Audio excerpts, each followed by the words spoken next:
Oke, selamat malam kawan-kawan. Kembali ke kiri dan kanan. Ya, di malam yang indah untuk dilewati gitu. Dan apa ya? Karena akhir-akhir ini kan hujan, jadi sekarang sudah selesai hujannya, masuk ke musim kemarau gitu kawan-kawan. Bagi yang pecinta hujan atau sering dikatakan sebagai pluviophile gitu. Jadi mungkin ada sedikit kerinduan gitu pada hujan gitu. Wah, besok 6 bulan lagi, 9 bulan lagi baru ketemu musim hujan. Dan terima kasih kepada subscribe di channel ini yang walaupun masih a little sedikit ya, saya sangat berterima kasih sekali lah bagi kawan-kawan yang sangat penyuka dengan literasi gitu. Oke, di malam yang indah ini kita akan bedah buku yang sangat fenomenal sekali atau sering dianggap sebagai buku sinting, buku gila, buku edan, pedoman untuk para diktator. Oke, kita bedah buku ini. Yang pertama, judulnya adalah Niccolo Machiavelli. Judul besarnya Il Principe, atau kalau bahasa Inggrisnya itu Sang Pangeran. Indonesia Sang Pangeran, kalau bahasa Inggrisnya The Prince. Jadi ini buku para diktator kawan-kawan. Bejat sekali buku ini, walaupun sangat sesat, tapi ya mungkin buku ini sedikit sangat kemudian relevan sekali dengan zamannya pas waktu itu gitu. Lidah ini sebelet sekali nih. Kenapa ini lidah ini? Dan saya agak gimana ya, nggak tahu kenapa ini. Ketika saya memegang buku ini agak gimana gitu, agak sedikit nervous jujur. Demi Allah ini, nggak tahu ketika mau bedah buku ini. Oke, Niccolo Machiavelli adalah seorang yang lahir pada abad ke-15 atau transisinya abad 1400-an dan meninggal pada 1500-an lah. Setelah itu kemudian buku ini menjadi banyak pedoman di kalangan tokoh-tokoh pemimpin dunia. Contohnya Hitler, terus Lenin, Stalin. Tapi dari literasi yang saya baca seperti itu. Nanti kalau kawan-kawan menyanggah pengamatan saya, monggo gitu. Terus bahkan Soekarno pernah memegang buku ini gitu. Ini kan sangat licik sekali gitu. Buku sesat gitu. Dan bagaimana isi buku ini? Isi dari buku-buku ini apa ya? Buku ini kan diberikan untuk keluarga Medici pas waktu itu gitu. Jadi apa ya? Keluarga Medici pas waktu itu sedikit terpuruk gitu. Makanya kemudian dia memberikan buku ini kepada keluarga Medici gitu. Terus bagaimana sub babnya? Saya akan baca. Bagaimana kemudian cara menjalankan pemerintahan yang bejat dan lain sebagainya, walaupun ini relevan sekali dengan zamannya gitu. Ini nanti dari cerita-ceritanya dia dan pengalaman-pengalaman Machiavelli gitu, dari bagaimana memilih pemimpin gitu, bagaimana untuk menjadi seorang pangeran, bagaimana memilih menteri-menteri di bawahnya. Saya teringat dengan perkataan Machiavelli untuk menjadi seorang pemimpin gitu. Kan tokoh Machiavelli itu sangat ngefans sekali dengan Raja Alexander yang ke-6 gitu.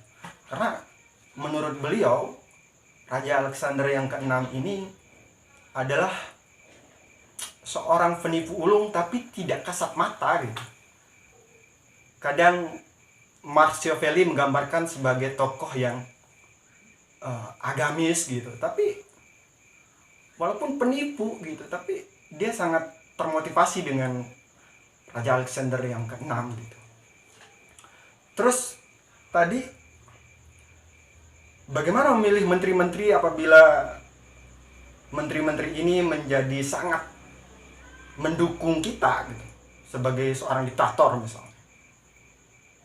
Ada menurut dia adalah seorang menteri itu baik, yang pertama dipilih apabila dia punya kapasitas yang seharusnya tidak dibantu oleh orang lain. Itu yang pertama. Terus yang kedua, kalau seandainya dia punya kapasitas yang terpenuhi tetapi tidak dibantu oleh orang lain, ini yang kualitas yang kedua. Kualitas yang pertama kan tadi dibantu oleh orang lain. Terus yang ketiga ini adalah orang yang tidak tahu, dan kemudian apabila kita ngomong misalnya sebagai seorang diktator kemudian dia tidak ngerti sama sekali, ini orang yang bodoh kalau kata Machiavelli. Ini kan gila. Dan masih banyak lagi gitu, kelicikan-kelicikan yang sangat relevan kemudian untuk menjadi seorang diktator menurut Machiavelli. Dan contoh menurut Machiavelli adalah ketika perbandingan antara Raja Prancis dan Raja Turki gitu, dalam memimpin. Kan kalau perbandingannya ini, bagaimana yang terbaik di antara kedua ini? Menurut Machiavelli, yang baik di antara kedua ini adalah walaupun punya kelebihan satu sama lain gitu. Menurut beliau ini adalah Raja Prancis. Kenapa dia memilih Raja Prancis? Karena Raja Prancis lebih condong kedekatannya kepada seorang aristokrat atau seorang pemodal gitu, dibandingkan dengan negara Turki yang lebih, walaupun kedekatan secara struktural misalnya, dalam pangeran Turki misalnya memimpin kerajaannya di sana, mempertahankan bagian-bagian kerajaannya, sedangkan dipercaya nih. Tapi menurut Machiavelli lebih condong dia memilih Raja Prancis sebagai pedoman dasar untuk menjadi seorang diktator gitu. Kenapa gitu? Mempertahankannya ini gitu. Kenapa menurut beliau? Karena diktator yang sejati menurut beliau adalah seorang yang dekat dengan feodal, seorang yang dekat dengan pembisnis besar dan lain sebagainya, atau kerajaan keluarga ningrat gitu. Kalau menurut Machiavelli, dibandingkan dengan Turki yang tidak terlalu dekat dengan keluarga ningrat, ini sangat sulit untuk ditaklukkan kalau kata Machiavelli. Dan ada begitu statement-statement yang sangat menggugah gitu, walaupun kalau saya bacakan ini nanti statementnya mungkin sangat berbahaya sekali gitu. Boleh ya, maaf dulu gitu. Ini kan buku gila, buku edan gitu. Yang pertama statementnya adalah maaf sekali. Membunuh sahabat seperjuangan, mengkhianati teman-teman sendiri, tidak memiliki iman, tidak memiliki rasa kasihan, dan tidak memiliki agama, kesemua hal ini tidak dapat digolongkan sebagai tindakan yang bermoral, namun dapat memberikan kekuatan. Bayangkan itu. Agama dinafikan gitu. Moral dinafikan gitu. Tapi menurut dia ya pintar-pintar untuk menyembunyikan kelicikannya ini gitu. Menjadi orang yang kalau kata Machiavelli, jadilah orang yang arif. Jadilah orang yang beragama, tapi kelihatannya aja beragama gitu, agamis gitu, tapi pemikirannya itu kayak setan. Kayak setan. Terus ini edan begini loh. Yang kedua, manusia tidak segan-segan lebih membela orang yang mereka takuti dibanding yang mereka cintai. Coba bayangkan. Karena cinta diikat oleh rantai kewajiban. Pada saat manusia telah mendapatkan apa yang diinginkannya, rantai tersebut akan putus. Sebaliknya, rasa takut tidak akan pernah gagal. Cinta dinafikan. Jadi lebih banyak rasa takut gitu. Jadi mungkin ini yang terjadi di revolusi Rusia ya, dalam revolusi yang dikembangkan oleh Stalin pas waktu itu gitu. Rela membunuh, menghalalkan segala cara gitu demi tercapai tujuannya gitu. Ini kan bahaya sekali nih. Buku-buku ini yang dikonsumsi oleh masyarakat awam, jadi ini bisa sesat gitu. Buku yang perlu dibaca lagi adalah buku yang kedua, yaitu buku Discourses karya dari Machiavelli. Tapi yang lebih fenomenalnya yang buku ini, The Prince ini. Nanti untuk menjadi seorang diktator, untuk menjadi seorang pemimpin di sini, ini kitabnya bagus sekali lah. Tapi ya bermuka dua, sangat licik dan lain sebagainya. Dan konon ini juga sangat disukai oleh Nietzsche. Saya pernah baca di buku sejarah filsafat barat gitu. Walaupun di agak gimana gitu ya, agak tidak sombong ini kawan-kawan. Ini cuma mau ini cuma mau kasih tahu, jangan dikira nanti sombong gitu. Aduh, tidak. Ini ini kusut ini bukan karena sering dibaca, karena sering sebagai alas laptop, jadi agak kusut gitu. Tapi pernah dibaca. Nanti di part selanjutnya kita bedah buku ini. Menarik kan, sejarah filsafat barat. Kita bedah. Wih, kawan-kawan tinggal nonton. Wih, kita ini sebagai pembaca, waduh, mumet berapa hari itu baru kemudian paham. Kawan-kawan berapa menit nonton, menyimak kan asik sekali gitu, santai, gratis gitu.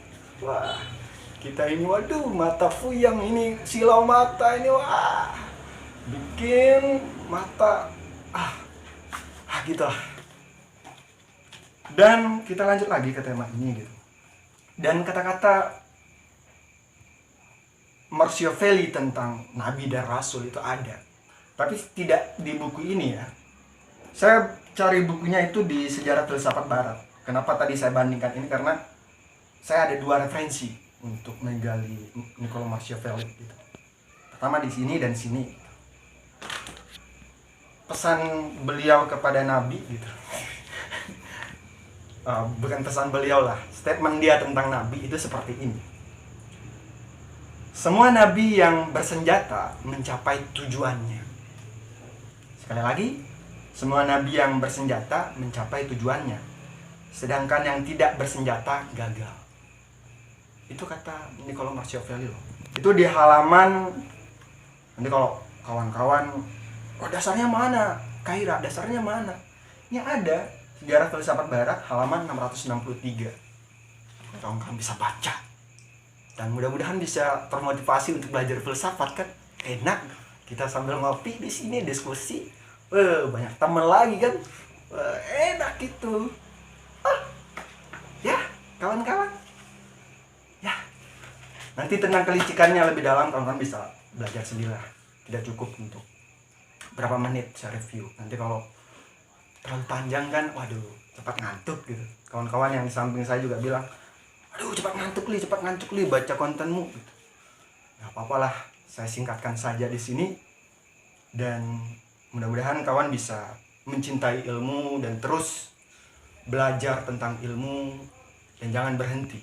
Itu pesan dari saya gitu. Jangan berhenti belajar sampai liang lahat menjemput kita gitu. Karena hidup ini sangat sementara kawan-kawan. Ya, sementara. Besok lagi mungkin pas konten yang begitu lama nanti jenggot kita putih. Semua. Oke lah kawan-kawan ya. Pertemuan selanjutnya nanti kita bedah buku yang kontroversial dan fenomenal. Oke. Sekian dulu sampai di sini dan sampai jumpa.